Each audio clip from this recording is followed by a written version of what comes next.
මේ දූපත තනිකර හදන්න පුළුවන් ආයුධ මධ්‍යස්ථානය ගබඩාව කරනවා. මේකට ගෙනල්ලා මේක මූලස්ථානයක් කරන්න පුළුවන් දසුන්. මොකද එහෙම තමයි ලෝකේ පාලකයෝ උත්සාහ කරන්නේ මේ රටට. ඉතින් එච්චර දරුණු තත්වයක් මේ රටේ තියෙද්දි මට තියෙන ප්‍රශ්නේ අපේ මිනිස්සුන්ට මේක වැටහෙන්නේ නැද්ද? දැන් ගොඩක් දෙනෙක් මට කියනෝනේ රාජපක්ෂවාදී, අරයටවාදී, මෙයාටවාදී කියලා කියනෝනේ. නෑ දසුන් මම කෙලින්ම කියනවා කවුරු හරි කෙනෙක් මට ඇඟිලි දික් කරලා රාජපක්ෂවාදී කියලා කියනවා නම් මේක මගේ මෙන්න මේ වාදී බව තියෙනවා. මම මගේ රටට ආදරේ කෙනෙක්.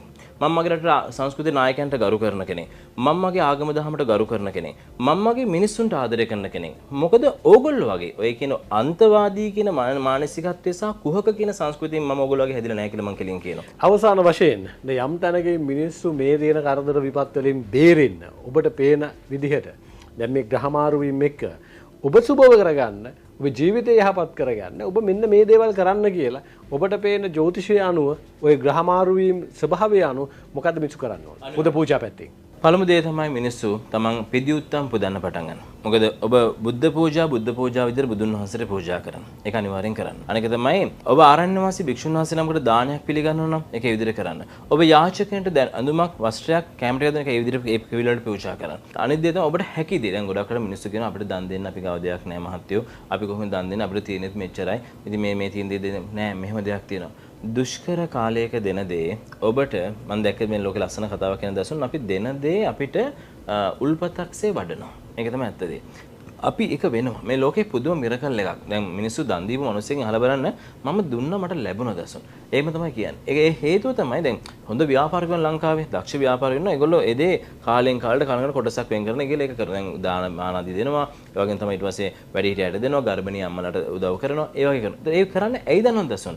ඔක හැංගිවිච්ච රහස තමයි එකක් ඔවුන්ගේ මනසට බොහොම සැහැල්ලුවක් සුගතියක්. ඒක මහා කුසලයක් දෙවෙනවා. ඊට අමතරව අනිත් පැත්තෙන් ලැබීමත් ඉස්මතු. මේ කාරණා තුනම විශ්යත් එක්ක බද්ධ වෙනවා දසුන්. ඒ නිසා දීම දන් දීම ඒ පිළිවෙත් ඒ අනුසාරයෙන් යන්න මට මේක අර එක්කෙනාගේ දෛවය අනුව අපිට කරන්න පුද පූජා අපි පොදුවේ කියව මම මොනවද දන් දීමට පුරුදු වෙන්න දානය තුල සීලය තියාගන්න ඒ තුලදී තියාගන්න ඔබ සිල්වන්ත වෙනවා වගේම මම රටෙන් ඉල්ලන මේ රටේ මම හැමදාම කියන දසුන් අර පිටරටවල අපේ දරුවෝ ඉන්නවා ඇවිල්ලා ලංකාව පරිපාලනය කරන්න මේ නිබටයෝ නිගණ්ඨයෝ වගේ ආත්මාර්ථකාමී සමාජයකින් තොරව මේ රටේ ලස්සන පරිපාලනයක් බිහි වෙන්න ඕනේ. එහෙනම් අවසාන වශයෙන් මෙවුරුගෙන් සේවයක් ලබා ගන්න. දසුන් මම ඒ සේවාව ගැන කතා කරද්දී කියන්න ඕනේ මේ මගෙන් සේවයේ බලාපොරොත්තුෙන් මට මාව දැන් ගොඩක් දෙනෙක් දන්නවනේ. මගාවට ඒ කස්ටමර්ස්ලා මට ඕන තරම් පාරිභෝගික මට අතිරික්ත ප්‍රමාණයකුත් ඉන්නවා.